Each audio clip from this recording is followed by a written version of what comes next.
So you've been named as the new chair of the music industry program here in at July, SC. Yes, announced to start in July. Yeah.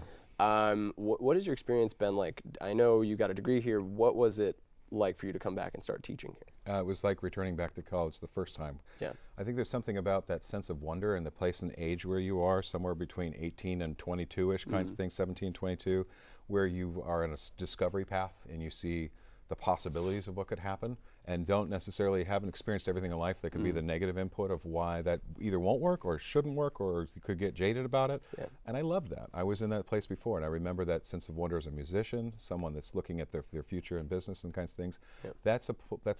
This is like a life in an oasis or a bubble in a way of like this wonderful spot, and I loved that electricity and I wanted to come back to it. Yeah.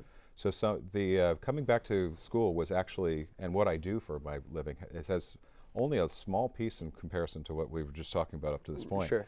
Because I went to work for a record company, even though it wasn't Warner Brothers and I didn't end up president. I worked for MCA Records that became Universal Music Group through a merger. It was the largest record label of the world, and it's like the Coca-Cola of the record business, and was a licensing guy and worked up through the ranks from starting off as a file clerk punching holes in paper and going all through those processes to then working on big Jay-Z and Eminem and Kanye records, and that too is like a blur in a way of like all the things that were going with it. All wonderful things, but I felt disconnected to some extent with the farther I went up the chain, the more I was responsible for millions of dollars very directly, and I don't fault that at all. It's a for-profit business, and I believe in that, that there should be a profession.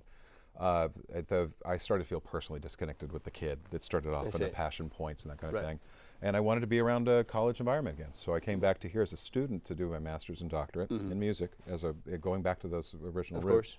And they have a music industry program here, and it was electrifying for me I was reinvesting in myself to get new kinds of degrees to have multiple outcomes, not just the record business. And I just absolutely fell in love with USC, and so I'm like dyed in the wool alum, besides now teaching here. Of course. And I see in a lot of my students maybe a different direction they want to go, but something that I connect with, that passion point of they want this to be their living. And there's flexible, different outcomes that everybody wants out of this situation, which I think is great. And I feel like I owe it to them to give something that I've been through, to kind of give them the trampoline to bounce off of that and go get their thing. Of course. So I love it.